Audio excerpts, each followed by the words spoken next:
दोस्तों स्टडी 91 के YouTube channel में आप सभी का बहुत बहुत स्वागत है और आप सभी के डिमांड पर आज केमिस्ट्री की क्लास में मैं पढ़ाने वाला हूं पीरियोडिक टेबल के बारे में। दोस्तों ये पीरियोडिक टेबल वही टेबल है जिसको आप आज तक याद नहीं कर पाए। सही बात है ना कि आपको तरीके से याद नहीं कराया गया, और वैसे भी आज मैं जब ये टॉपिक पढ़ाने वाला हूं ना तो आपको बहुत मजा आने वाला है। एक चीज याद रखें दोस्तों, इस टॉपिक के लिए मैंने अथाह मेहनत किया, इतना मेहनत जो आप वीडियो देखने के बाद समझ जाओगे कि आखिर में मैंने कितना तैयारी के साथ इस चीज को तैयार किया और इस वीडियो को तैयार किया गया। ठीक है, तो आज आप बहुत कुछ सीख पाओगे और ये पीरियोडिक टेबल आपको एक नए तरीके से मैं पढ़ाने वाला हूं, जो कि गारंटी के साथ बता रहा हूं कि पूरे YouTube पर लोगों की तरह आम चैलेंज नहीं, खुला चैलेंज है, ओपन चैलेंज है आप सभी के लिए कि आपने आज तक ऐसा वीडियो नहीं देखा होगा। बहुत तरीका आपने देखा है ना, इसी तरह से आप पीरियोडिक टेबल पढ़ते हो। भाई हेलिना ने की रब से फरियाद, बेटा मांगे कार सेंट्रो बाप रे, यही सब पढ़े हो ना यार। फालतू की बातें हैं ये सब, फालतू की बातें, ऐसे नहीं पढ़ा जाता मेरे भाई। फिर ऐसे नहीं पढ़ते हैं तो इसको पढ़ते कैसे? एक बार आप पूरे वीडियो को देखो, आपको इतना मजा आने वाला है इस पीरियोडिक टेबल में कि आपको बिलीव नहीं होगा कि केमिस्ट्री का इतना बड़ा टॉपिक आपने चुटकियों में याद कर लिया और चुटकियों में समझ लिया। एक चीज और याद रखिए, हमारा एप्लीकेशन आ चुका है, तो आप प्ले स्टोर से जाके डाउनलोड कर सकते हैं और उसके माध्यम से आप अच्छे तरह से पढ़ाई भी कर सकते हैं, क्योंकि सिस्टमेटिक अगर आपको पढ़ाई करना है तो हमारे ऐप को डाउनलोड करना ही होगा। चलिए तो हम लोग स्टार्ट करते हैं अपने टॉपिक को। दोस्तों पीरियोडिक टेबल को अगर आपको समझना है तो जब कभी आप पीरियोडिक टेबल को देखते हो तो कुछ ऐसा पीरियोडिक टेबल आपके सामने नजर आता है। इस पीरियोडिक टेबल में खास बातें क्या है?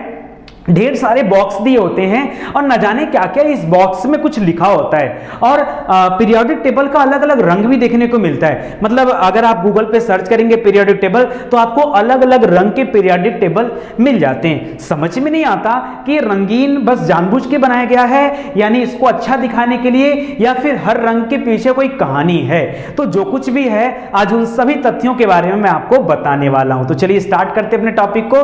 टॉपिक की स्टार्टिंग आज मैं एकदम अलग ढंग से करने वाला हूं, क्योंकि आज मैं किताबी भाषा में आपसे बात नहीं करूंगा। जो किताबों में लिखा होता है उसके बारे में बिल्कुल नहीं बात करूंगा, क्योंकि उसकी वजह से आपको कंफ्यूजन हो सकता है। तो चलिए स्टार्ट करते हैं दोस्तों, हम लोग पढ़ने चलते हैं मॉडर्न पीरियोडिक टेबल को। एक बात याद रखिए, मॉडर्न पीरियोडिक टेबल जो होता है ना, इसमें बहुत सारे रो और कॉलम होते हैं। ये रो क्या होता है सर, ये कॉलम क्या होता है सर? दोस्तों आपको पता होगा, हॉरिजॉन्टल जो चीजें होती हैं, क्षैतिज अवस्था में जो चीजें होती हैं, उनको क्या बोला जाता है? उनको बोला जाता है रो। और कॉलम क्या होता है? जो सीधा सीधा होता है उसको कॉलम बोलते हैं। जैसे आपसे कहा जाता है दो कॉलम बनाओ, तो आप क्या करते हो? कॉलम ऐसे ही नहीं बनाते हो, ये कॉलम होता है, ये कॉलम होता है, और अगर आपने यहीं पे ऐसे से खींच दिया तो ये क्या बन जाता है? ये रो बन जाता है। तो आप समझो, ये वाली जो रेखाएं होती हैं रो साइड में होती हैं, और ये वाली रेखाएं क्या होती है? कॉलम में होती हैं। ठीक है, इसको रो वाली रेखाएं कैसी होती हैं? ये हॉरिजॉन्टल होती है। कैसी होती है? हॉरिजॉन्टल होती हैं। और ये कॉलम वाली कैसी होती हैं? ये वर्टिकल होती है। कैसी होती हैं? वर्टिकल होती हैं। तो इतनी बातें तो आप जानते होंगे, मतलब कि पूरा का पूरा पीरियोडिक टेबल ये हॉरिजॉन्टल और वर्टिकल बॉक्सेस से मिलकर बना है, और एक एक बॉक्स को क्या बोलते हैं? इसमें नाम दिया जाता है ब्लॉक्स कहा जाता है। क्या कहा जाता है? उस बॉक्स का नाम क्या दिया जाता है? ब्लॉक्स कहा जाता है। दोस्तों एक बार आप वीडियो देख लो, बहुत मजा आने वाला, बहुत मजा आने वाला है। सुनो, कह रहा है ये रंगीन पीरियोडिक टेबल क्या होता है, या इतना रंगीन क्यों होता है? क्या रंगों का कोई खास मतलब होता है, या फिर रंगों को केवल सजावट के लिए यहां पे दर्शाया गया? उसके बारे में आज हम बात करेंगे। दोस्तों इस पीरियोडिक टेबल में इतनी छोटी छोटी बातें छिपी होती हैं कि जिनके बारे में आप सोच भी नहीं सकते हो। आपके सामने पीरियोडिक टेबल आता है, लेकिन कभी आपने ध्यान से देखा नहीं। आज मैं आपसे हर बारीकियों के बारे में चर्चा करूंगा, हर बारीकियों के बारे में चर्चा करूंगा जो आपने अपनी आंखों से आज तक नहीं देखा। मैं उन बारीकियों के बारे में भी चर्चा करने जा रहा हूं। थोड़ी सी बातें और सुन लीजिए। कह रहा मैं आपको औरों की तरह इस तरह से नहीं पढ़ाऊंगा कि रब ने क्या कि हेलिना ने की रब से फरियाद, बेटा मांगे कार सेंट्रो बाप रे, ये सब मैं आपको नहीं पढ़ाने वाला। एकदम डिफरेंट तरीके से मैं आपको पढ़ाने वाला हूं और एक एक बारीकियों के बारे में बताने वाला हूं। तो चलिए स्टार्ट करते हैं अपने टॉपिक को। दोस्तों मैंने अभी कवर पेज पे लिखा था कि आपको मैं बताऊंगा एक मैजिक नंबर के बारे में। ये मैजिक क्या है? क्या है मैजिक पूरे पीरियोडिक टेबल का सार है, निचोड़ है? जी हां, ये मैजिक नंबर अपने आप में निचोड़ है। मैं ऐसा नहीं कर रहा हूं कि इस मैजिक नंबर को मैंने बनाया है, लेकिन हां इस कहानी का पूरा आधार, पूरा बेस मैजिक नंबर ही है। मैजिक नंबर के आधार पर आप पूरे के पूरे इस कहानी को पता कर सकते हो कि कैसे आखिर में मैजिक नंबर के आधार पर पीरियोडिक टेबल काम करता है। अगर आपको सीखना है मैजिक नंबर के बारे में, जो कि क्या है 2 8 8 8 8 दो बार है, 18 18 दो बार है, फिर 32 2 8 8 18 18 32, तो याद रखेगा 2 8 8 18 18 32, ये हमारा मैजिक नंबर है। इसी मैजिक नंबर पर पूरा पीरियोडिक टेबल बेस्ड है। आप नहीं जानते होंगे शायद, लेकिन सुनते चलिए मेरी बात। लिख रहा है कि ये पीरियोडिक टेबल जो हम देख रहे हैं, हमने देखा कि इसको सबसे पहले पीरियोडिक टेबल को किसने बनाया था, तो उस वैज्ञानिक का नाम है मोजिले। क्या नाम है? मोजिले नाम के व्यक्ति ने सबसे पहले इस पीरियोडिक टेबल को बनाया। तो हमारे एग्जाम के लिए पहला क्वेश्चन आप इसको याद रखिए। दूसरा है कि पीरियोडिक टेबल में जिनको भी रखा गया है, यानी जितने भी तत्व हैं, इनको जिन जिन चीजों को इसमें रखा गया है उनको एटॉमिक नंबर के आधार पर रखा गया है। एटॉमिक नंबर को हिंदी में परमाणु क्रमांक कहते हैं। क्या कहते हैं? परमाणु क्रमांक। तो परमाणु क्रमांक के आधार पर इसको रखा गया है, यहां पे चीजों को सेट किया गया है, ठीक है करा। और एक पर्टिकुलर इंटरवल के बाद, यानी हर एक पर्टिकुलर इंटरवल के बाद एक ऐसे एलिमेंट आते हैं जो अपनी प्रॉपर्टी को रिपीट करते हैं। नहीं समझे आप ना? अभी मैं आपको पीरियोडिक टेबल दिखाता हूं और बताता हूं कि कैसे कोई प्रॉपर्टी अपने आप को रिपीट कर रही है, ठीक है, उसके बारे में बताता हूं। दोस्तों एक ऐसा मैजिक नंबर है जो पूरे पीरियोडिक टेबल की जान है, जान है। सुनिए ध्यान से, इस नंबर के बारे में आपको कहानी बताता हूं। दोस्तों पीरियोडिक टेबल तो आप सभी ने देखा होगा। पीरियोडिक टेबल यहां पे मैं छिपा दिया हूं, थोड़ा सा हाइड करके मैं समझाना चाहता हूं कि पहले आप इस मैजिक नंबर को समझो, क्योंकि जब तक आप मैजिक नंबर को नहीं समझोगे तब तक आप इस पीरियोडिक टेबल पे कॉन्सेप्ट क्लियर नहीं कर पाओगे। सुनो ध्यान से, मैंने इसीलिए पीरियोडिक टेबल को दोस्तों यहां पे हाइड किया हुआ है, पीछे से ब्लर किया हुआ है कि आपका ध्यान सिर्फ मोस्ट इंपॉर्टेंट चीजों पर ही रहे, ठीक है। वो इंपॉर्टेंट चीजें क्या है? पहला तो ये नंबर, आपने कहा सर नंबर हमें याद हो गया, 2 8 8 18 18 32 हमको याद हो गया।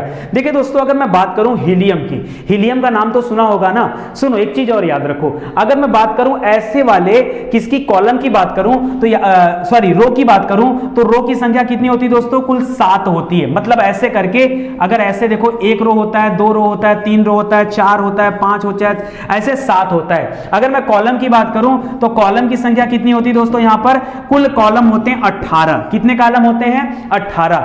18वें कॉलम को जीरो कॉलम भी कहा जाता है। आपके एग्जाम के लिए दूसरा महत्वपूर्ण प्रश्न, दूसरा नहीं तीसरा महत्वपूर्ण प्रश्न। पहला मैंने बताया कि पीरियोडिक टेबल बनाया किसने? मोजिले ने बनाया।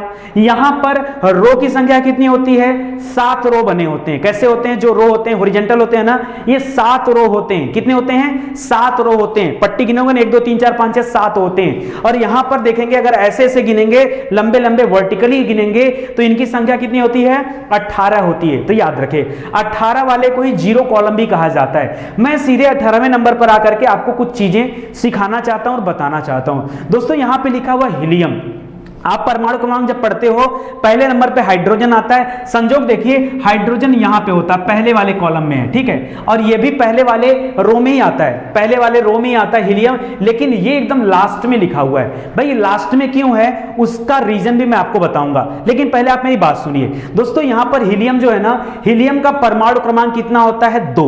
मैजिक नंबर कहता है कि सबसे पहले क्या आएगा? 2 आएगा। 2 इलेक्ट्रॉन बेस्ड यहां पे आएगा, 2 आ गया। अगर इसी 2 में आप अगला वाला संख्या लाके ऐड कर दीजिए तो 8 और 2 मिलकर कितना हो जाएंगे? 10। तो दोस्तों 10वां वाला नंबर यहां पे आ जाएगा। मतलब यहां पे कुछ नहीं किया है, 2 में ला करके 8 जोड़ दिया है। क्या कर दिया? 8 जोड़ दिया है। तो 8 2 10 हो गया। 10वें नंबर पे कौन सा आता है? नियान। ये 10 जुड़ गया। फिर से कह रहा है कि एक बार और 8 जोड़ दीजिए, जो उत्तर आया उसी में 8 जोड़ दीजिए। तो 10वें पे नियान है, उस 10 में फिर से मैंने 8 जोड़ दिया तो 18 आ गया। 10 में मैंने फिर से 8 जोड़ दिया तो कितना आ गया?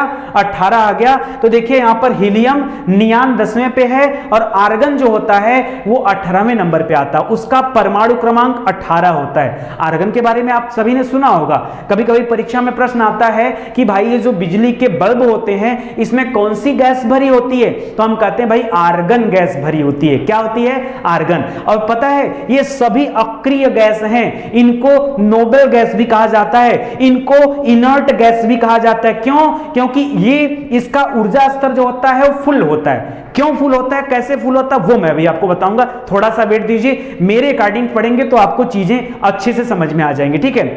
फिर देखिए मैजिक नंबर कहता है कि इसका मतलब है कि अगले बार हम 18 ऐड करने वाले हैं। जी हाँ, यानी आर्गन 18वें नंबर पे है तो 18 में यदि 18 और ऐड कर दिया जाए तो क्या आ जाएगा, 36 आ जाएगा। तो याद रखिए यहां पर ये क्रिप्टॉन आता है, ये 36वें नंबर पर है।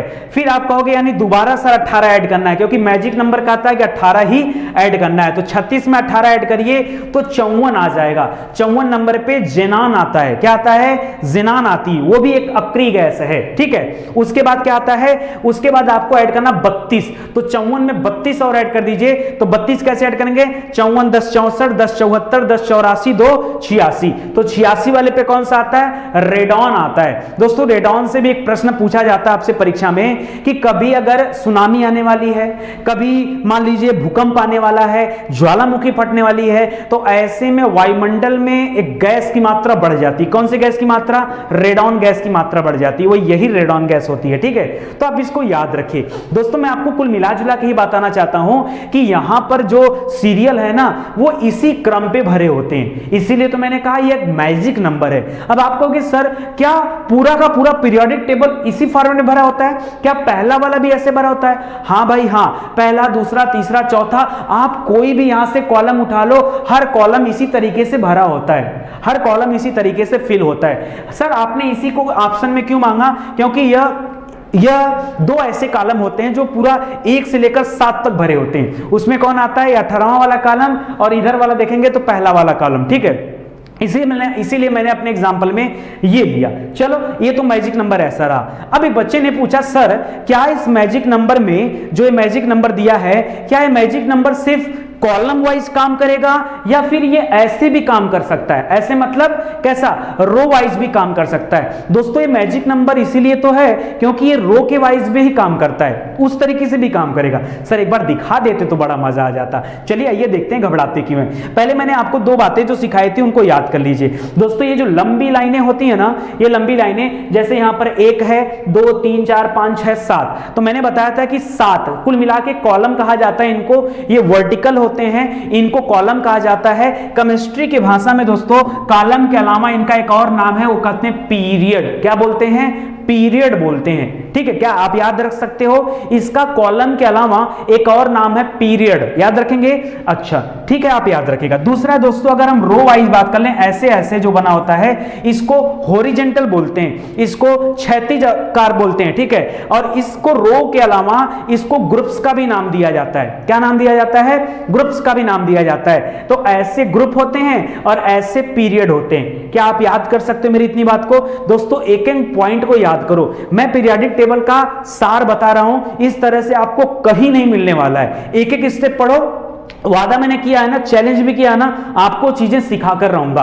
थोड़ा सा आप धीरे धीरे चलो, एक एक स्टेप चलते हैं। चलो अगली बात अब हम लोग याद रखते हैं। दोस्तों मैंने यहां पर बाकी चीजों को पीछे करके एक चीज हाईलाइट किया हुआ है। यहां पर आपको हाइड्रोजन दिख रहा है, एच जो येलो कलर से लिखा हुआ है, और यहां पर हीलियम दिख रहा है। ठीक है दोस्तों, ये पहला रो है। क्या है, ये पहला वाला रो है। पहले वाले रो में केवल 2 एलिमेंट होते हैं, एक हाइड्रोजन होता है, एक हीलियम होता है। ठीक है, हाइड्रोजन पहले नंबर पे दिखता है, हीलियम आखिरी नंबर पे दिखता है। अगर आपके माइंड में बात आ रही कि क्यों हाइड्रोजन पहले पे दिख रहा है, क्यों हीलियम इसके बगल में नहीं दिख रहा है, हो सकता है आपके मन में ऐसी बातें आए, आपने शायद कभी सोचा नहीं भी आई है तो अब सोचिए। भाई हाइड्रोजन यहां दिख रहा है, हीलियम यहां दिख रहा है, इसके पीछे रीजन क्या है? दोस्तों पता है मोजिले ने क्या किया था, किस कॉन्सेप्ट पर उनके दिमाग में क्या आया कि इस पीरियोडिक टेबल को उन्होंने बनाया। अगर उनके दिमाग की उस थिंकिंग को पकड़ लें तो पीरियोडिक टेबल का सार आपको पता चल जाएगा। वो यार ये बात है, हाँ ये बात है। सुनो दोस्तों, मैंने आपको पढ़ाया कि परमाणु का जो नाभिक होता है, उस नाभिक में 2 चीजें पाई जाती हैं, एक प्रोटॉन होता है, एक न्यूट्रॉन होता है, और इलेक्ट्रॉन जो होता है उस नाभिक के चारों ओर चक्कर लगाता है। यह वृत्तीय कक्षा पर चक्कर लगाता है और बहुत सारी कक्षाएं होती हैं। 4 तरह की कक्षाओं के बारे में मैंने आपसे चर्चा किया था, K, L, M, N। ठीक है, और मैंने 2n² आपको बताया था कि एक एक कक्षा में अधिकतम कितने इलेक्ट्रॉन रह सकते हैं। इसको ऑर्बिट का नाम दिया जाता है, कक्षा को ऑर्बिट कहा जाता है। इसके अलावा मैंने आपको उप कक्षा के बारे में बताया था जिसको सब ऑर्बिट कहते हैं, जिसको हम sp df में बांट देते हैं। दोस्तों अगर मैं इस हाइड्रोजन की बात कर दूं तो मैं खाली इतना कहना चाहता हूं कि जो मैजिक नंबर मैंने आपको बताया वही मैजिक नंबर लेके चलिएगा। दोस्तों यहां पर क्या है ना कि भाग देना है। आपने जब आप छोटे छोटे बच्चे थे तो आप भाग देते थे और आपसे पूछा जाता था कि कितना शेष बचा है। भाई वो शेष अगर आपने पकड़ लिया ना, ये पूरे रो का और कॉलम का निचोड़ मिल जाएगा। सुनो सुनो कहानी क्या है दोस्तों। मैं अभी कहानी में आपको ये बताना चाह रहा हूं कि हाइड्रोजन, दोस्तों क्या आप 2 से भाग दोगे तो यहां क्या बचेगा? ये तो बेचारा अकेला, इसके पास एक ही इलेक्ट्रॉन है, इसलिए यहां पर पहले नंबर पे हाइड्रोजन दिखता है। पहले वाले मैं अभी रो की बात ना करके मैं अपनी बात कॉलम पे करता हूं, ठीक है, मतलब ऐसे बताता हूं। तो हाइड्रोजन है यहां पे, हाइड्रोजन के ठीक नीचे यहां पे हीलियम होता है, यहां पर लिथियम दिया हुआ है। लिथियम नंबर 3 पे आता है। लिथियम किस पे आता है दोस्तों? 3 नंबर पे आता है। दोस्तों बताओ अगर 2 से भाग देंगे तो लिथियम में कितना बचेगा? 1 बच जाएगा। जहां जहां 1 बचता है ना वो यहीं पर आते हैं, वो यहीं पर आते हैं। नहीं विश्वास हो रहा है ना? अभी मैं आपको दिखाने वाला हूं, बस थोड़ा सा समय दो क्योंकि स्लाइड काफी आगे जाना पड़ेगा, इस वजह से मैं यहां पे दिखा नहीं पा रहा हूं। दोस्तों ये लिथियम है, देखिए hydrogen, helium, lithium, beryllium, boron, carbon, nitrogen, oxygen, fluorine, neon, ठीक है। यहां पे सोडियम दिया हुआ है, सोडियम को Na लिखते हैं और सोडियम 11वें नंबर पे आता है। किस नंबर पे आता है? 11वें नंबर पे। चलो मैजिक नंबर से भाग देते हैं। देखो 8 और 2 मिलाकर कितना हो गए? 10। 10 तो भर गए हैं, बचा कितना? बचा कितना? 1 बचा है। तो यार यहां पे जितने लोग भी दिए गए हैं ना, सब में जब तुम भाग देते जाओगे, इस एलिमेंट को मिलाकर पूरा करते जाओगे तो शेषफल 1 बचेगा।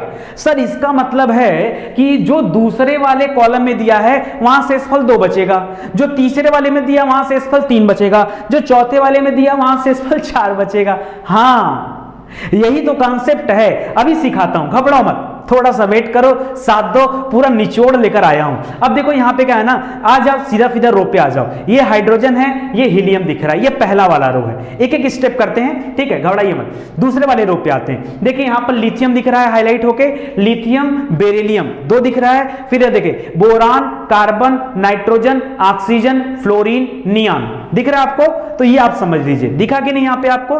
ठीक है, नियान तक हम लोग आ गए, ये हो गया। ये आपका दूसरा वाला रो चल रहा है, ठीक है, रो, ये आपका क्या चल रहा है? दूसरा रो चल रहा है। रो को हम लोग क्या बोल सकते हैं? ग्रुप से भी बोल सकते हैं, तो इसको भी आप याद रखेगा, ठीक है। आ जाते हैं तीसरे पे। तीसरे पे देखिए सोडियम, मैग्नीशियम, सोडियम, मैग्नीशियम। देखिए मैग्नीशियम 12 पे दिया है ना, आप ध्यान दो। चलो आप थोड़ी सी चर्चा कर लेते हैं। मैग्नीशियम किस नंबर पे दिया? 12 पे। देखिए 8, 2, 10 से अगर कट जाएगा, इसमें 10 घट जाएगा, ठीक है, तो मैक्सिमम कितना घट सकता है? यही तो घट सकता है, तो बचेगा कितना? 2 बचेगा, इसलिए इसको नंबर 2 पे रखा गया। इधर से नंबर दूसरे वाले पे रखा गया। समझ में आ रहा है? ये आपको समझना है। तो चलो देखो सोडियम, मैग्नीशियम, मैग्नीशियम के बाद क्या आता है? एल्युमिनियम आता है, सिलिकॉन आता है, फास्फोरस आता है, ठीक है, फास्फोरस के बाद सल्फर, क्लोरीन, आर्गन आता है। बस ऐसे करके आप लाइन से पढ़ते जाओ। समझ में आ रहा है? ये आपका तीसरा हो गया। चौथे रो पे आएंगे दोस्तों, चौथे रो पे आएंगे तो यहां पर देखिए, यहां पे पोटेशियम, पोटेशियम, पोटेशियम को के लिखा जाता है, पी नहीं लिखते हैं। पोटेशियम, पोटेशियम किस नंबर पे है दोस्तों? यहां पे ध्यान से देखेंगे पोटेशियम तो 21वें नंबर, आप जोड़ लीजिए ना कितना आ जाता है भाई। यहां पे 2 था और ये वाला कितने पे था? लिथियम, लिथियम कितने पे था? सोडियम, हाइड्रोजन, हीलियम, लिथियम, यहां पे 3 नंबर था। देखिए ऐसे आप निकाल भी सकते हो।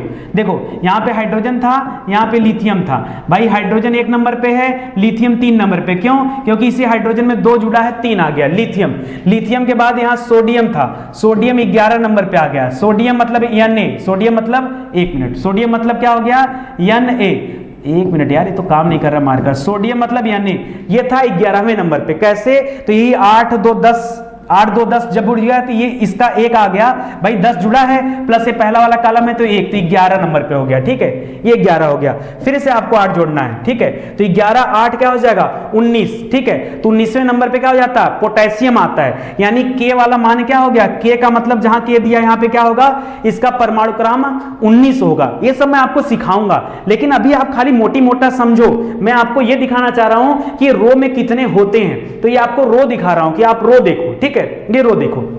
दोस्तों एक चीज और मैं बताना भूल गया, ठीक है, उसके बारे में मैं चर्चा कर लेता हूं। वो गजब का मैजिक ये भी यहां पर काम करता है दोस्तों। जो ये मैजिक ट्रिक है ना, मैंने आपसे कहा कि रो वाइज भी काम करता है। देखो यहां पे पहले नंबर पे 2 दिख रहा है ना, 2 दिख रहा है, 2 यहां पे पहले नंबर पे क्या है 2, तो यहां का भी जो पहला नंबर है ना, इसमें केवल 2 एलिमेंट हैं, हाइड्रोजन और हीलियम, यही 2 एलिमेंट है, कोई तीसरा एलिमेंट इस रो में नहीं होता है। दूसरा वाला रो में कितना होगा, कह रहा है 8 एलिमेंट होगा।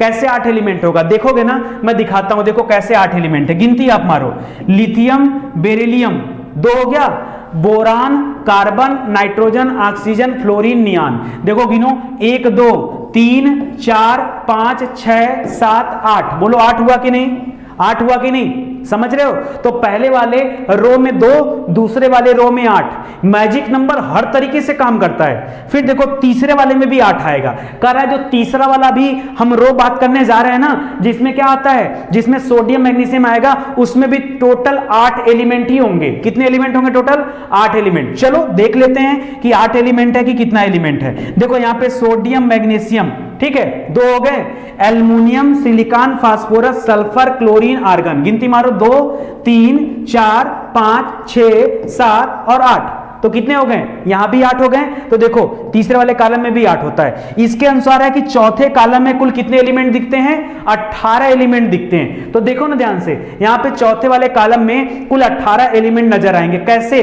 देखिए यहां पर पोटेशियम, कैल्शियम, फिर यहां पर देखिए 20 के बाद 21 22 23 24, ऐसे करते हुए क्या करेंगे, आगे बढ़ते चले आएंगे। और यहां पे आप देखेंगे दोस्तों, तो आगे आपको क्या दिख जाएगा, कुल 18। मैंने आपसे कहा था यहां से यहां तक कुल कितने होते हैं, ग्रुप्स कितने होते हैं, ये 18 होते हैं। ये टोटल 18 है ना, तो ये 18 के 18 यहां पे दिख रहा है। गिनती कर लो मेरे भाई, अगर कोई कंफ्यूजन है तो गिनती कर लो, 1 2 3 4 5 6 7 8 9 10 10 11 12 13 14 15 16 17 18 आएंगे टोटल। पूरी लाइन भरी है ना, चौथे नंबर पे 18 आता है। कर अब पांचवा जो रो है उसमें भी 18 आइटम है। अच्छा, पहले से बता देता है, गजब।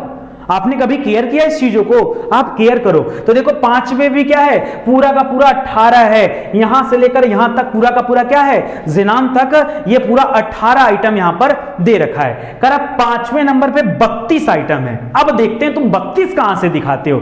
तो कर अब पांचवें, सॉरी कितने नंबर पे, ये 5 हो गया ना, 1 2 3 4, पांचवें पे 18, छठवें पे 32 आइटम है। चलो देखते हैं छठवें नंबर पे कितना आइटम ये दिखाते हैं। ये देखो छठवें पे 32, भाई 18 तो यहां से यहां तक पूरा हो गया, जिसमें लास्ट में रेडॉन आता है, रेडॉन गैस, ये 18 आपका पूरा हो गया। और नीचे से एक यहां पर और पट्टी यहां पे जो लास्ट में दिखती है ना, इस पीरियोडिक टेबल से अलग। क्यों, क्योंकि दोस्तों यहां पे क्या, उस पीरियोडिक टेबल से अलग इसलिए किया गया क्योंकि ये जो है बाद में लाके जोड़े गए, ये बाद में लाके जोड़े गए, इस वजह से इसको पीरियोडिक टेबल से अलग कर दिया गया। ठीक है, तो ये हो जाते हैं 18 19 20 21 22 23 24 25 26 27 28 29 30 31 और 32, तो ये 32 हो जाते हैं। दोस्तों यहां पर एक एलिमेंट है, ठीक है, जिसको लेंथोनाइट बोलते हैं, उसी लेंथोनियम होता है वो, उसी लेंथोनियम की प्रकृति का ये है, इसीलिए इसको लेंथोनाइट्स भी कहा जाता है। अभी आगे इसकी भी कहानी मैं आपको बताता हूं। एक चीज मुझे थोड़ा सा कंफ्यूजन हो रहा है, मेरे सामने जो कैमरा चल रहा है इसके माध्यम से मैं ये नहीं पता कर पा रहा हूं कि यहां पे आपको क्लियरिटी दिख रही है कि नहीं दिख रही, क्योंकि अगर क्लियरिटी नहीं दिखेगी तो बड़ा दिक्कत हो जाएगा आपको समझने में। फिर भी चलिए, क्लास चल रही तो लेते हैं, कोई दिक्कत होता है तो आप बताइएगा तो फिर से कर देंगे।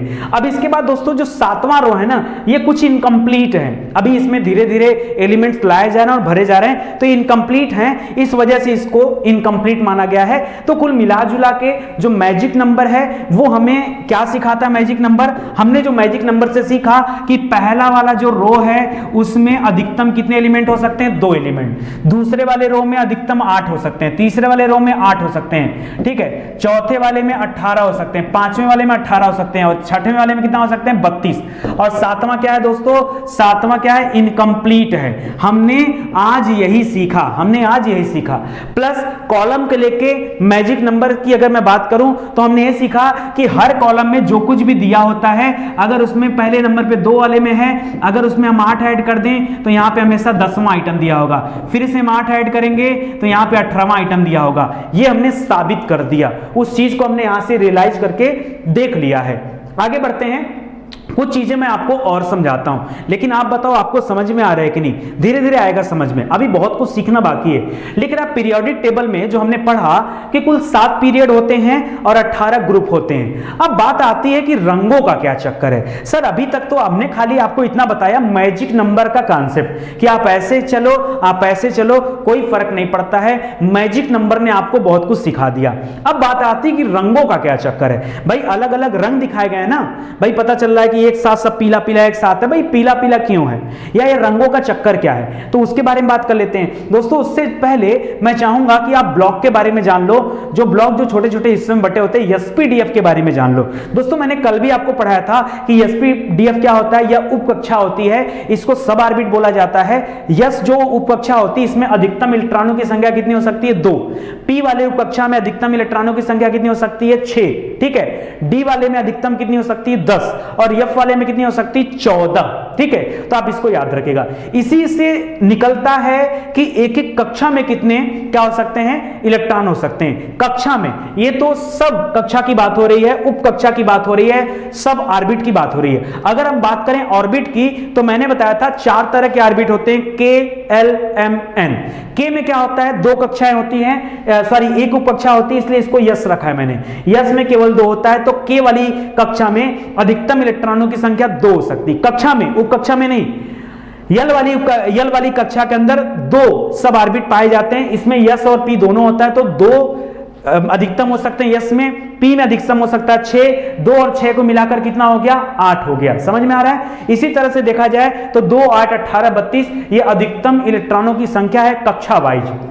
खैर हमने कल पढ़ा था। आगे बढ़ते हैं, कुछ अन्य चीजें बताता हूं दोस्तों। ये जो एसपीडीएफ हैं, ये पूरे पीरियोडिक टेबल में कुछ चीजें हैं जिनको एसपीडीएफ के माध्यम से आपको समझना है। दोस्तों एसपीडीएफ क्योंकि ब्लॉक हैं तो अलग अलग ब्लॉक हैं। स्टार्टिंग की जो 2 यहां पर कॉलम आपको दिख रहा है ना, पहला कॉलम और दूसरा कॉलम, ठीक है, इन 2 कॉलम को यस ब्लॉक में रखा गया है। किस में रखा गया है? यस ब्लॉक में रखा गया। देखो बाकी का मैंने दोस्तों इसीलिए यहां पर ब्लर कर दिया है ताकि आपको कोई कंफ्यूजन न होने पाए। एक सेकंड रुकिए, मैं बड़ा करके दिखा देता हूं।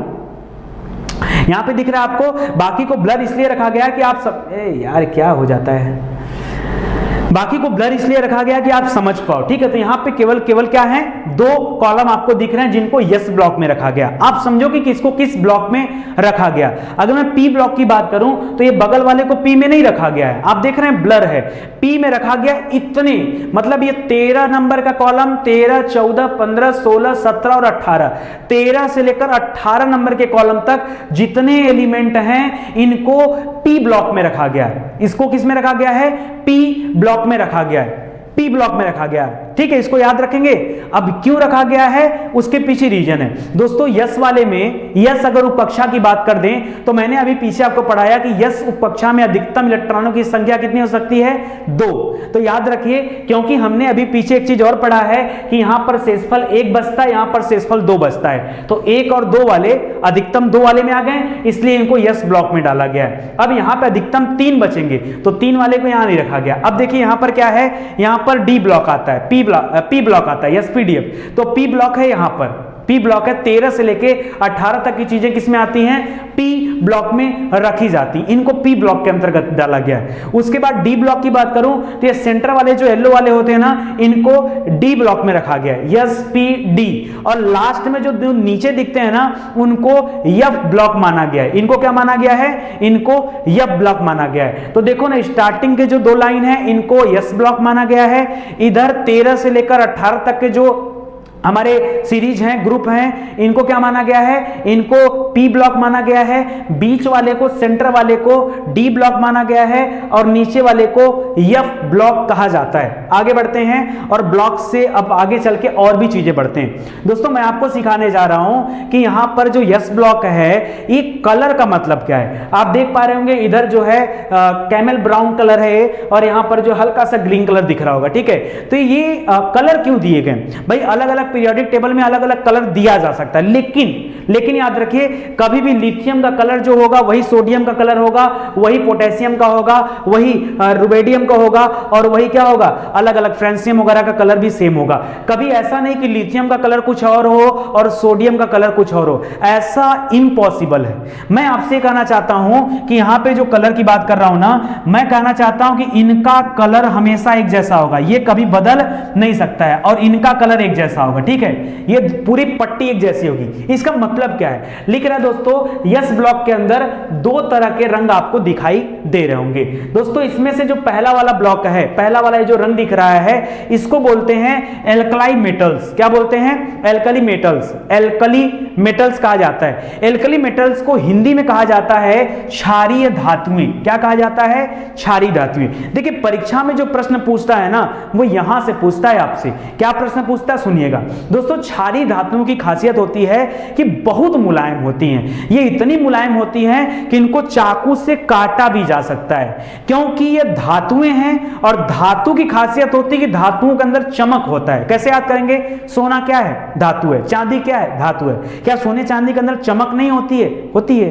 तो आप याद रखिएगा कि धातुएं चमकदार होती हैं। तो यहां पे जो क्षारीय धातुएं हैं ये भी चमकदार होती हैं। ये चमकदार होने के साथ साथ मुलायम भी होती हैं। एक और इनकी खासियत होती है, इनकी मैं कैरेक्टर बता रहा हूं, इनका कैरेक्टर मैं आपको बता रहा हूं। क्या क्या कि पहली बात मुलायम होता है, दूसरी बात चमकदार होता है, तीसरी बात एक मानक ताप और दाब पर इन पर अभिक्रिया शुरू हो जाती है, और हाई मतलब क्या होती है, उच्च अभिक्रियाशील मानी जाती हैं। ये जो धातुएं होती हैं ये बहुत तेजी से अभिक्रिया करती हैं। दोस्तों ये भी माना जाता है कि ये इतनी तेजी से अभिक्रिया करती हैं कि ये वायु से भी अभिक्रिया कर लेती हैं। अब समस्या खड़ा हो गया, कोई चीज वायु से अभिक्रिया कर लेगी तो उस चीज को तो, अब वायु तो यार हर जगह है, वायु तो हर जगह है ना, तो वायु से अभिक्रिया अगर कोई चीज कर ली तो उसको हम कैसे रोक सकते हैं, दोस्तों रोका जा सकता है। पहले इसके बारे में और याद रखिए कि इतना कोमल होता है, इसे चाकू से भी काटा जा सकता है। तो परीक्षा में पूछता है बताइए किस धातु को चाकू से काटा जा सकता है, चार ऑप्शन दे दिया। आप समझो वो चाहे चार ऑप्शन जैसे भी बने हो, लेकिन उसमें इसी का नाम होगा। वो चाहे लिथियम होगा, चाहे सोडियम होगा, चाहे पोटेशियम होगा, चाहे रुबेनियम होगा, फ्रेंसियम होगा, वो यही होंगे, कुछ दूसरा नहीं हो सकता, क्योंकि यही वो धातु हैं जो पहले वाले पे आते हैं, ठीक है, जिनके इलेक्ट्रॉन कोष में पहली वाली कक्षा में सिर्फ एक इलेक्ट्रॉन पाए जाते हैं, बाहरी कक्षा में सिर्फ एक इलेक्ट्रॉन पाए जाते हैं। इसको आप ध्यान रखिएगा। कह रहा है कि अभिक्रियाशील भी होते हैं, तो ये वायु के साथ अभिक्रिया कर लेते हैं, इसीलिए इनको तेल आदि में रखा जाता है। तो फिर एक प्रश्न बनता है आपसे परीक्षा में कि सोडियम को कहां रखा जाता है, तो आप पढ़ते हो मिट्टी के तेल में रखा जाता है, पढ़ते हो ना, ऐसा समझो मुद्दा यहां पे था दोस्तों। मिट्टी के तेल में सोडियम को नहीं, पोटेशियम को भी रखा जाता है, लिथियम को भी रखा जाता है। तो आप अपना कॉन्सेप्ट क्लियर कर लीजिए, ठीक है, क्योंकि ये बहुत तेजी से अभिक्रियाशील होती हैं, इसलिए इनको तेल के अंदर रखना पड़ता है ताकि वायु से अभिक्रिया न कर पाए, ठीक है।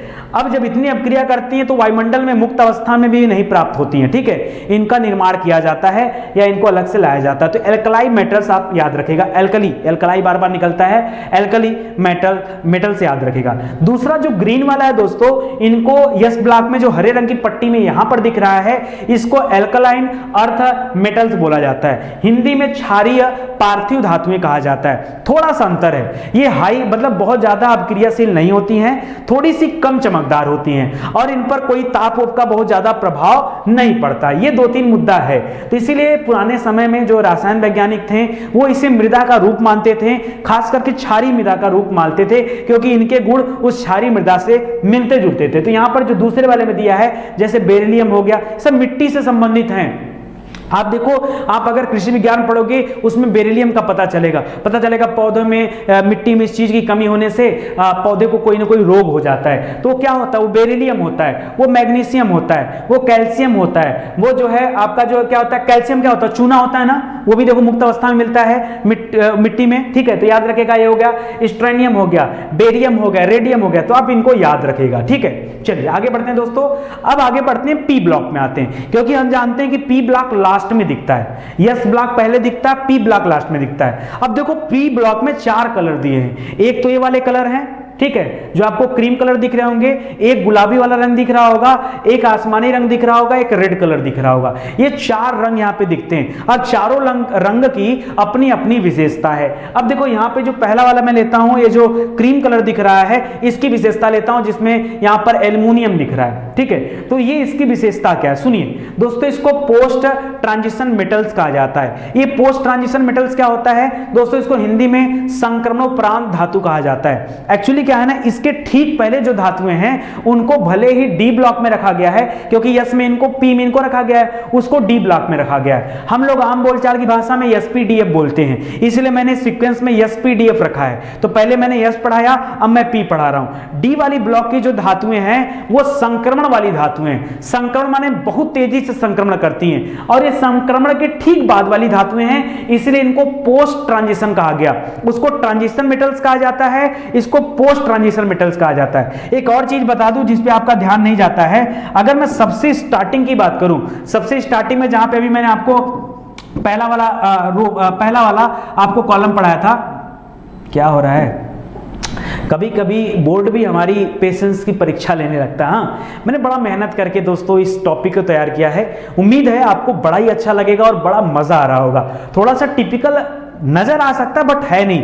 अगर लगता है आपको टिपिकल ना, आप इस वीडियो को 2 बार देखो, आपको और भी ज्यादा मजा आएगा। पता दोस्तों, स्टार्टिंग में मैंने जब आपको पढ़ा रहा था तो मैंने बताया आपको एल्कली मेटल्स के बारे में, जिसको क्षारीय धातु कहा जाता है, और वो सबसे ज्यादा अभिक्रियाशील होती है, सबसे ज्यादा चमकदार होता है, इतना चमकदार चाकू से काट के अलग कर दो, मतलब बहुत ही स्टैंडर्ड वे में होता है। जैसे जैसे इस पीरियोडिक टेबल में हम आगे की तरफ बढ़ते हैं दोस्तों, जैसे जैसे पीरियोडिक टेबल में हम आगे की तरफ बढ़ते हैं, ठीक है, क्या होता है पीरियोडिक टेबल में, हम मेटल से नॉन मेटल की तरफ बढ़ते हैं। पता है आप ये मेटल से अब धीरे धीरे आप नॉन मेटल की तरफ आ जाओगे। ये पता है नीले वाले जो दिख रहे हैं ये नॉन मेटल आइटम है। सबसे स्टार्टिंग में मेटल आइटम दिखते हैं, सबसे लास्ट में जाएंगे तो नॉन मेटल हो जाएंगे, और एकदम लास्ट में चले जाएंगे तो नोबेल गैस आ जाएगा। क्या आ जाएगा? नोबेल गैस आ जाएगा। नोबेल गैस अक्रिय गैस आ जाएगा। ठीक है, तो आप उसको भी याद रखिए। तो ये जो पोस्ट ट्रांजिशन होते हैं ना, ये संक्रमणोपरांत धातु होते हैं, इसके बारे में आगे हम लोग डिस्कस किया जाएगा। इसके बाद दोस्तों जो ये आपको ये वाला रंग दिख रहा है, ठीक है, ये आपको गुलाबी रंग जो दिख रहा है इसको मेटालाइट बोलते हैं। क्या बोलते हैं? मेटालाइट बोलते हैं। मेटालाइट की खासियत होती है ना, क्योंकि अब देखो ये मेटालाइट मेटल और नॉन मेटल के बीच में है। ये मेटालाइट ये मेटल और नॉन मेटल के बीच में है। इसका मतलब क्या है कि दोस्तों इसके अंदर मेटल और नॉन मेटल दोनों के गुण पाए जाते हैं। मेटल और नॉन मेटल दोनों के गुण पाए जाते हैं, इसीलिए दोस्तों इनको मेटालाइट कहा जाता है। आपसे परीक्षा में प्रश्न पूछता है सिलिकॉन, जर्मेनियम, नाम सुना है ना, ये सब जो है अर्धचालक के रूप में प्रयोग किए जाते हैं, क्योंकि यह ना तो पूरी तरह से मेटल होते हैं और ना तो पूरी तरह से नॉन मेटल होते हैं। तो याद रखिए, जैसे बोरान हो गया, सिलिकॉन हो गया, जर्मेनियम हो गया, आर्सेनिक हो गया, ठीक है, पोलोनियम हो गया, ये सब क्या, ये सब नॉन मेटल, ये सब मेटालाइट होते हैं, नॉन मेटालिक नहीं, ये सब मेटालाइट होते हैं। क्यों? क्योंकि ये पूरी तरह से मेटल भी है और पूरी तरफ से नॉन मेटल भी नहीं है, दोनों नहीं है, दोनों के बीच के होते हैं। तो इसमें दोनों तरह की विशेषताएं पाई जाती हैं। आगे बढ़ते हैं। नॉन मेटल, ये ब्लू रंग से जो दिख रहे हैं ये नॉन मेटल कहे जाते हैं। क्या कहे जाते हैं? नॉन मेटल, यानी सीधा सीधा बोलो अधातु। क्या बोलते हैं? इनको अधातु कहा जाता है, नॉन मेटल कहा जाता है। वैसे अधातु की कोई परिभाषा नहीं दी गई, जिस तरह से बुरे व्यक्ति की कोई परिभाषा नहीं होती है। बुरे व्यक्ति की परिभाषा ही है कि जो व्यक्ति अच्छे कार्य नहीं करता वो बुरा है। बुरे व्यक्ति की कोई परिभाषा नहीं हो सकती ना, तो जो व्यक्ति अच्छा कार्य नहीं करता उसे बुरा कहते हैं। उसी प्रकार से यहां पर अधातु की कोई अलग से परिभाषा नहीं है। जो धातु का जो विशेषता होता है उसके अपोजिट एकदम जो विशेषताएं होती हैं वो अधातु की होती हैं। तो धातु हमने देखा कि मुलायम होती हैं, इसमें कठोरता आ जाएगी। वो चमकदार होती हैं, ये कम चमकदार होती हैं। चमकदार होने के साथ साथ तो विद्युत और उष्मा दोनों की सुचालक होती हैं। ये विद्युत उष्मा के कुचालक माने जाते हैं। थोड़ा बहुत सुचालकता आती कहीं कहीं पर, नहीं तो कुचालक होते हैं। तो यही सब इनकी चीजें हैं। दोस्तों धातुओं में घनत्व तो ज्यादा होता है, यहां पर घनत्व तो क्या होता है? अधातुओं में घनत्व तो बहुत कम होता है। दोस्तों वहां पर क्वथनांक और गलनांक का प्रभाव काफी ज्यादा होता है, यहां पर इन दोनों का प्रभाव काफी कम पड़ता है। जब ये पूरी तरह से मेटल में है, ठीक है, नॉन मेटल्स है, मेटल नहीं, जब ये पूरी तरह से नॉन मेटल है, अधातु है, तो फिर ये इसके अंदर क्या होगा? गलनांक और क्वथनांक का से काफी कम होता है। ठीक है, कर अधातुओं की इलेक्ट्रॉन बंधुता क्या होती है, सर्वाधिक होती है, लेकिन अक्रिय गैस क्या होते हैं, इसके अपवाद माने जाते हैं। चलिए आगे बढ़ते हैं। नोबेल गैस, अक्रिय गैस, इनर्ट गैस जिसे कहते हैं, उसके बारे में जान लीजिए। कर 18वें ग्रुप को जीरो ग्रुप भी कहा जाता है और उसी में नोबेल गैस दिखाए गए हैं। कर अक्रिय गैस उन गैसों को कहते हैं जो साधारणतः रासायनिक अभिक्रिया में भाग नहीं लेते हैं, सदा मुक्त अवस्था में पाए जाते हैं। मुक्त अवस्था में होते हैं, रासायनिक अभिक्रिया में भाग नहीं लेते हैं, इसीलिए तो इनको अक्रिय गैस कहते हैं। अक्रिय, जो क्रिया नहीं करते हैं, अक्रिय, समझ रहे हैं ना, तभी इनको अक्रिय कहा जाता है, नोबेल गैस कहा जाता है। आजकल अक्रिय गैस कहने के बजाय इन्हें उत्कृष्ट गैस कहा जाता है। अक्रिय गैस पहले कहा जाता था, क्योंकि अब इनके उपयोग बहुत ज्यादा होने लगे हैं तो इनको उत्कृष्ट गैस का नाम दिया जाता है, क्योंकि ये गैस पूर्णतः अक्रिय नहीं होते, बल्कि इसमें अनेक उत्कृष्ट गैसों के यौगिक जो आज हमें ज्ञात हो चुके हैं। ये लास्ट में रेड वाले में दिख रहा होगा, यहाँ पे आपको हीलियम दिख रहा होगा, नियॉन है, आर्गन है, क्रिप्टॉन है, जेनान है, रेडॉन है, ये सभी अक्रिय गैस में आते हैं। ये पी ब्लॉक है। इसके बाद आता है दोस्तों डी ब्लॉक। अब आ जाता है डी ब्लॉक। डी ब्लॉक दोस्तों सेंटर में होता है, आपको पता है, तो इसको ट्रांजिशन मेटल्स कहते हैं, इसको संक्रमण धातु कहा जाता है। क्यों? क्योंकि इसके अंतिम कक्षा में इलेक्ट्रॉन हमेशा प्रवेश करते रहते हैं। तो ये जो होते हैं, ये 3 नंबर से लेकर 12 नंबर तक का जो ग्रुप होता है, इसको किसमें रखते हैं, या इस ब्लॉक में रखते हैं, डी ब्लॉक में, ठीक है, सॉरी एसपीडीएफ, ठीक है, एसपीडीएफ, ठीक है, ये डी वाले ब्लॉक में रहते हैं। समझ में आ गया ना? तो याद रखिए, परीक्षा में पूछा जाता है कि किस ग्रुप से किस ग्रुप तक की चीजें डी ब्लॉक में रहती है, तो याद रखिए 13वें से 3 से लेकर 12वें तक, ठीक है।